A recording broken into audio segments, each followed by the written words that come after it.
Hey everybody, welcome to Talk About Houses. I'm Todd. I'm Oana. Okay, so we are going to talk about the announcement that Zillow just made today. Uh-huh. Zillow is canceling their iBuyer program. iBuyer program is a program where they go out and buy houses directly from homeowners, and then they flip them and sell them to somebody. So they're a middleman, right? Mm-hmm. And so here's the nuts and bolts of what they said. They're going to lose $550 million just in the last 6 months of the year, mm-hmm. and they're canning it. And the statement that they put out basically said that they weren't not good enough at figuring out what the house would be worth in 6 months, thinking that, they didn't do a good job estimating what they could sell the houses for, basically. Okay? So what they need to do is hire some REO agents. REO agents, maybe, to do BPOs and do. Okay, so let's talk about that first of all. So let's start with the first thing. Mm-hmm. Why do you think, from a broker level, from a down in the dirt level, when you're seeing these transactions individually happening, forget the overall thing. Why do you think that is probably it didn't work? Okay, so it's kind of man versus machine, right? Look, the reason that house flipping works at the micro level, meaning the investors down on the ground, is because they are just that. They are down on the ground. They are in the market. They know what's going on in the market, and they're able to really have a good sense of what a house will go for. Not only that, but they are the ones who usually are putting the money out, or they have an actual stake in the whole transaction. Zillow is an organization, right? So they had employees who went out and bought houses. They got paid based on the number of houses they bought. So these people didn't really have any incentive to get Zillow the best deal in the world. They just had the incentive to buy as many houses as they could. The other thing is that, remember, Zillow is a big organization, so they have a lot of overhead, there are a lot of layers. So again, that's additional cost versus the investor down on the ground, that it's the investor, a couple partners, some guys that are doing the repairs, and then the agent that they're working with, and that's it. So there are less people involved at the down on the ground level than there are at the corporate level with Zillow. And again, down on the ground level, people have a much better sense of what the market is worth, the trends and the pain points. So they're much better able to flip a property and make a profit. Okay. The guy working in the dirt, mm-hmm. the Joe, we'll call him Joe. Joe is out there bird dogging properties, mm-hmm. putting ads in the paper, trying to find people to, deals that are falling out of escrow. He's trying to get them cheap, right? He's working for free. He doesn't pay himself anything. He only makes the money on the flip, right? Right. So, iBuyers, they have to pay staff out of that. Right. So don't you think, because everyone's saying, Zillow with all their money is going to crush everybody.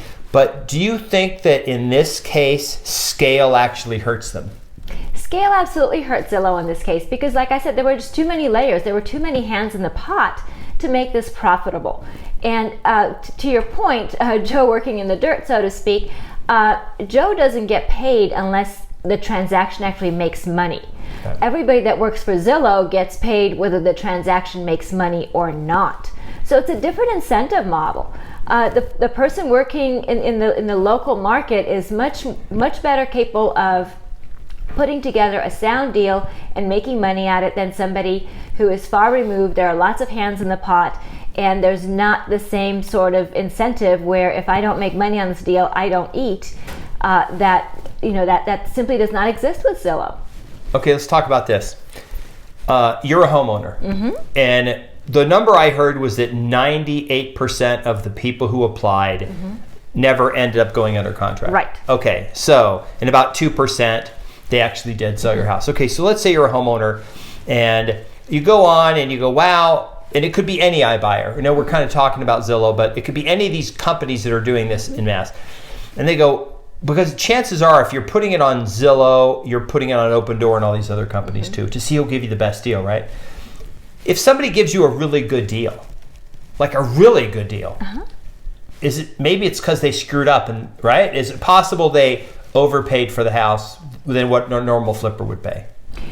Yes, I mean, it's absolutely possible that they're paying more than a local investor would pay. So, look, the Zillow model can absolutely work. They simply need to, well, it's not simple, but what they would need to do is restructure how they do it. And what I mean by that is they need to partner with local investors. So basically, Zillow needs to be the money behind the deal, and they need local partners to bird dog the properties, put the deals together, and do all this so that the deals end up being profitable in the end. This whole thing where Zillow's using its so many layers, that's just way too many hands in the pot. It's not easy to make money when there are so many hands out. If I was doing this as a big company like that, what I would do is I would be everybody's second lender, who I charge a really high rate to for like a hard money lender. Exactly. Because you want the people in the deal to actually have a equity stake in it and have to make money. You can't just hire employees. It's just like banks and asset management companies. You can't just tell them, I'm going to give you a bonus if you get 30 houses sold this month. Then what they do is they're just incentivized to get every deal they can get under contract, whether it's a good deal for the bank. They don't care. It's not their money. They just get the working for the bonus. And then the other thing too is this. If you're a seller and you're selling your house and it's a lousy deal for you, meaning that the iBuyer is going to make a ton of money, you don't sell your house. You go, I'll just go to an agent or I'll just ask an agent, and then maybe they already have a person who can do it for me, right? They can bring an investor in. But the problem is in a perfect market, nobody accepts a really terrible deal, which is a good deal for the iBuyer. So those all go away unless they make a mistake, right? And then the only deals they accept are the ones where they go, whoa, that's more money than I could net with an agent, getting top dollar and paying commissions. They must have made a mistake. I'll sell it to you, sure. And then after a while, after closing and repairs, they go, oh, wow, we paid this much for the house. We thought it was worth this, but it's not. We can't sell it and get this. So like you almost have, it's like in Vegas, it would be like if you played more cards, you actually get worse at it, because the more deals you're exposed to, the more chances you have of having people accept your offer. I would be seriously wondering if somebody accepted my offer going, is this a good deal? Like they said yes to our deal, like right away. They said, sure, we'll take it. I'm like, maybe, did we screw this up? Like, is this, because that's what investors do. The first thing they do is go, what did I miss? Like, right? And at the trustee sale, what happens is you can tell when all the professional bidders stop bidding and you're the only one bidding. And then you're bidding with some random person. You got to wonder is, why are only me and one other person bidding? And why did everyone else stop? Because this is not a good deal for them. And the hedge funds did that when they came in. They basically bid everything up thinking, oh, we'll get it 10% under market value, but you can't flip it. Yeah, and these have to be flipped. The other way this works is if you're purely keeping them as rentals. If you're a hedge fund, you're told, here's $150 billion. We want to build a portfolio of residential rentals across the country. Price ranges median and below. That's where you want to put them in a market. Median and below, medium to like 20% below. That's the sweet spot. And you're okay buying only 10% or 5% under market value, because that equity, you're not trying to flip it, because the flipping is what kills you. You're carrying the money. You're not collecting rent during that time. And you have some built-in equity, but that's a long game. That's not a flip. The flip is really, and the other thing too is Joe Flipper. His incentive is to flip the property as fast as possible, right? Because if he turns his money, I was shocked to find out that like they're actually considering like maybe some of these iBuyer companies 6 months to do a flip. They're gonna get the local Joe wants to do 4 houses a year with the same money if he can. Right. He's going to get in there. He's going to paint and carpet it within a week. He's going to put it in the MLS. He's going to get offers, and he's going to get out of it as fast as he can and take his money to the next house. It's the only reason it works. If you have a big organization, it makes it really hard. Right. Doesn't it? It does. Look, I mean, there are ways for Zillow to revisit this model, but it's going to be a different incarnation of it. And I seriously doubt that Zillow's giving up on this altogether. No, they're not giving up. Here's the thing. I think when the big companies like Opendoor came into the market, and everyone saw what they were doing. A competitor said, and other companies said, we want a piece of this. We don't want to be left out of this. And I think they just didn't, like, they're a big company, and sometimes big companies don't make as smart decisions as a small, like, startup would make. And I think they just jumped into it, tried to, like, it's just very common to copy other companies. And I don't know, honestly, I don't know if Opendoor is making money or not making money or what on doing this. I don't know that their model is much different. But, you know, you have to wonder if this whole idea that the iBuying is, because it's not for the whole market. This was always intended to get all the FSBOs and skim some people, but it was the most in any market it was 10% of the market. Right. So the thing is, though, this whole flipping thing, people have to understand that there's not a lot of margin. There's not a lot of fat in there, you guys. So when you're buying a property, there are costs to buying it. Even if you're buying it cash, there are still costs to buying it. Then there's the cost of the renovation. There's the cost, the holding cost of it. You know, just the fact that your money's not working for you elsewhere. And then there's getting out of it, so the closing costs on that. So there are a lot of costs that are associated from the moment that you lay eyeballs on the property until the moment that you get your closing check. There are a lot of costs along the way, and by the time it's all said and done, there's not, you know, this massive payout. So because there's not a massive payout, an organization like Zillow or, you know, any big organization is going to have a hard time making money at it. Yep. Because they simply have, like I said, too many hands to feed, too many mouths to feed as far as in their organization that's supporting this whole enterprise. And that's why it works with smaller enterprises. I think that Zillow is, and other iBuyer type companies, I think there's absolutely a place for them in the whole house flipping situation. I just don't think this cradle to grave is best for them. Okay, so I'm going to brag a little bit. Okay. We were at a startup thing, and we were pitching UpOffer, previous startup before Referral Cloud, and so somebody was mentioning the iBuyer, because I think it was just Opendoor and Offerpad, and they were the only ones doing it, and literally said, well, we know they're going to lose money at first because they have to build the organization, but eventually they'll just make a ton of money because they'll be huge and everyone will use them. And this is what I said to him. I said, actually, you're wrong. It's the other way around. I said, the bigger they get, the more money they lose, because the only opportunity is to skim some properties from people who sell cheap because they don't know any better. That's your only real opportunity. Because even flippers, 100% of the market's not designed. The marketplace works. The real estate marketplace works really well. You have agents who help sellers sell to a bunch of huge buying pool. It's very efficient. The costs aren't as much as people say.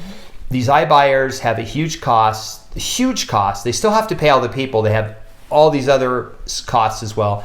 They're not as lean as a real estate agent is.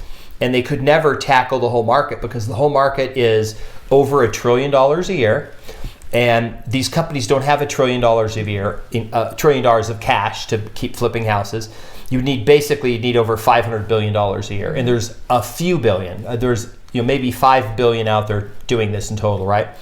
So I said to him, no, it's actually the opposite. It's one of those things that scales the wrong way. Like, it doesn't have economies of scale. It has diseconomies of scale. And he just goes, no, they're once they get big, they'll just be so big. And I'll be like, I said, well, it's not going to work that way. I mean, he was not a real estate guy. I think what he was doing is, there's this thing people get into with that are in the startup ecosystem. They sort of have this pie in the sky belief that every old industry needs to be disrupted. There has to be a way to do it better. And it's going to be a tech way. But then remember, real estate's an offline business. It's not an online business. Yes, you go online to view listings, but the whole process of buying isn't this one-click thing and you buy, because if one-click buying you could one-click screw it up, right? This is not Amazon, people. You can't just, this is not Prime and you get to return it. Yeah, you buy the wrong thing. Or I did a Uber Eats. I was in New York City and I did Uber Eats because I didn't want to go into a restaurant, and they brought me the wrong thing. Like, it was completely from a wrong restaurant. The guy brought the bag and I went upstairs. I was like, that's not even the right thing. So I took a picture of it and I got my $16, refunded instantly. Boom, it just got us, hey, we're sorry, boom, your money's refunded, right? You close on a house that you one-click sold because the one-click buyer thought, oh, I've got a great deal here, and then they go, oh, hey, maybe it's not that great of a deal. We messed up the thing. And you would think that they would scrutinize all these, but here's the problem. If you've got to dig through 100 houses to find 2, because you're using the shotgun approach, eventually the people trying to pick and choose which ones they're going to buy or whatever, it's hard for them. They can't just make a good decision. At some point, they're just like, okay, it's pretty close. Maybe this is worth $480, so we'll pay $420 for it. Right, but so to your point though, the numbers are really, they really hold your feet to the fire. And let me give you an example. So let's say that you're looking at a house, and you're an investor. You're looking at a house, and you can get the house for $320, and maybe the house is worth $345, maybe $350, and you're thinking it's a smoking deal. Okay, I agree with you. It's a good deal, but it's a good deal only if you hold it, not if you flip it. Yeah. Because your costs are 8%, and that's if you don't do anything to it. That's just your costs in and out of there. Your simple things like your title insurance in and out, your transfer tax, your escrow fees, that sort of thing, and of course realtor fees. And at 8%, I'm being actually very kind, because I'm not even counting 6% realtor fees in there if you guys are doing the quick math. Or whatever. There's no set fee, but it could be, that's just generally so I'm what just kind of using some numbers to give you an idea. So if you're buying it for $320 and you think, well, I'm going to flip it for $345, $350, guess what? You made zero money. You may even come out with money out of pocket. Yeah, and it's not worth it. It's not worth it. Yeah. And so, even though you bought it for under market value, you lost money on the deal, or you didn't make money on the deal. So how good was that? So it's kind of the same thing with these iBuyers. They need a much, much bigger spread in order to make this work. Okay? And remember, like I said, they have a large organization, lots of mouths to feed. So they really needed such a big spread for this to work that it didn't make sense. Now, they did look at augmenting their costs, because remember, for every 100 people that came to them saying, hey, buy my house, they only bought 2 houses, so they sold the other 98 leads out to other organizations and agents and whomever. So they were trying to subsidize their enterprise, if you will, with other services, but even that wasn't enough to make it work.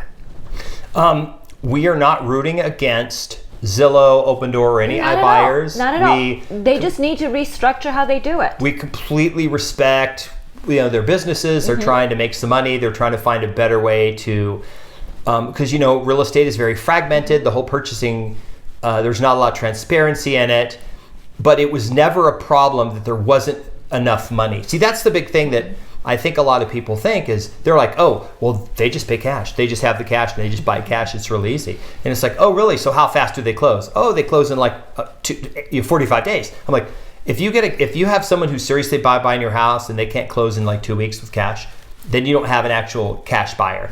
Like, cash buyer should be, they come in, they cash goes to the title company, everyone signs the docs, the thing closes, and they get the house.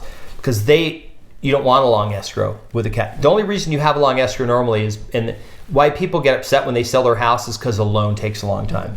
And loans, people get frustrated when the loan falls apart and they get all mad and they go, you know what, I'll just deal with cash buyers from now on. Well, there's a cost for a cash buyer. So we're not bragging on these companies. I did predict, though, that this model wouldn't work in a down where prices were declining. I said this a long time ago.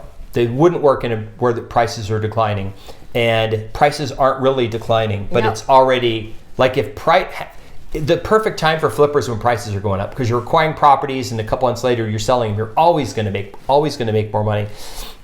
And in 2004 and 5, and then from 2008 to 2012, everyone at the trustee sale made a killing, and I mean a killing. Guys doing 400 or 500 flips, killing, making, matter of fact, talk to somebody who had done 600 for themselves and for other investors, and they said only 4 of them lost money out of 600. Okay, making a killing because the market was going up. You have a lot of overhead with these iBuyer companies, and it doesn't necessarily solve a problem, because the problem is that there's not enough cash. There's plenty of cash to buy houses. The only real problem that was solved is they're a single source for everyone to go to, because they have all their ads on TV and on the internet, and you're aware of them, and you go, well, this is an option. But everyone also knows they can go the real estate option. But 90% of the people plus tend to go the real estate option, list with a broker, versus going to a single buyer who's also a broker. These companies are brokers. In many cases, they're realtor companies. They're just brokers who are buying your house. We could do the same thing. We could say, we're an iBuyer, we've got a ton of money, we're just going to buy your house in Las Vegas for cash. But people wouldn't know about us because we don't spend hundreds of millions of dollars, or not hundreds of millions, but tens of millions on advertising, right? And the idea is you recoup all that. And if you can't recoup it, and you're actually losing money on all the flips, then you don't solve a problem. Right. So, look, Zillow and these iBuyers, they came into the market, they had a lot of money to spend, so they just thought that if they just got in, yes, they would lose money on the front end, but then they would make money down the road.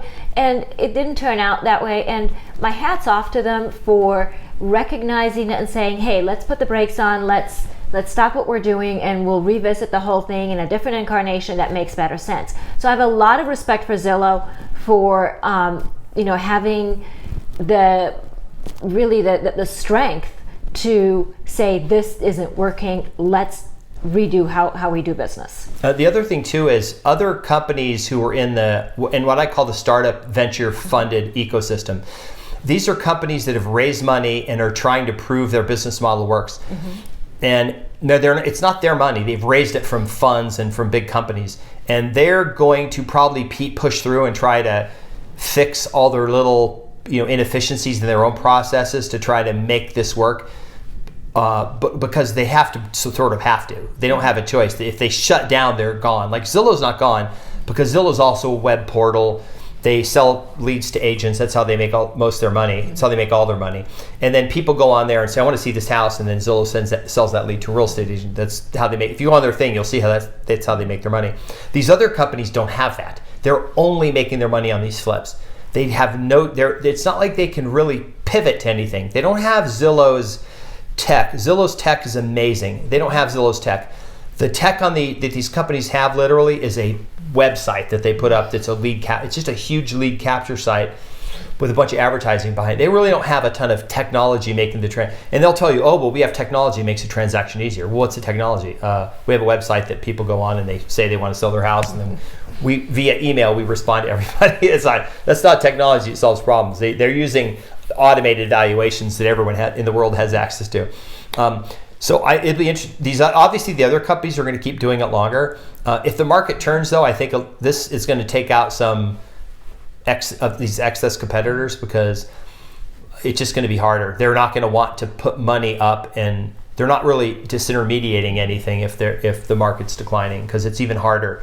You have to flip it right to a seller. It has to go right to the seller. You can't close on it and then do repairs and try to list it and do that, and then try to capture the other. It just takes too long, and it's too expensive. You have to pay on both sides. It's actually funny, because this actually is a middleman. Think about it. You just took a perfect market where you take it from selling party to buying party, and you transfer it right to them, and now you're taking the selling party, you're buying it, you're doing stuff to it, like in a box, and then you sell it to another person, 2 separate transactions. It's adding a middleman. But then people said, oh, well, it's tech companies and people hate real estate, traditional real estate, the way it's done, because it is goofy and not transparent. They said, okay, this is going to fix it, and everyone got behind it. People used it, but it's not working the way it's designed to work, and it'll be interesting. Well, and keep in mind that this didn't work out for Zillow in a market where homes have been appreciating double digits. Yeah, they're in mostly Southwest, Colorado, like Phoenix, Vegas. Right. So, I mean, in the Vegas market, we've appreciated, depending on the zip code, 25% in the last couple of years. So if you can't make money where real estate's appreciating 25%, You know, that's a problem. Anyway, all right. So that's, you know, we're going to keep an eye on this. We've been talking about iBuyers, and no, we're not disparaging their companies. We're not saying bad things about the companies. No, not at all. We have a lot of respect for what they're trying to accomplish. Yeah, we're just pointing out. And particularly for Zillow, like I said, I have a lot of respect for them that they said, hey, you know what? Let's put the brakes on. Let's reevaluate and figure out how to do this in a better way. Yep. If you enjoyed the video, please subscribe, hit the notification bell, leave us a comment, and what else? So, you know, like Todd said, leave us comments. We want to hear from you, and we want to hear your experience. Have you sold your house to an iBuyer? How did it go? Do you know how it went for them? Did they actually make money? I know that they probably sold for more than what they bought it from you, but when you consider the costs in there, did they really make money? I'd be interested to find out. Yeah. All right. So anyway, that's our video for today, and we'll see you on another video. Bye. Bye.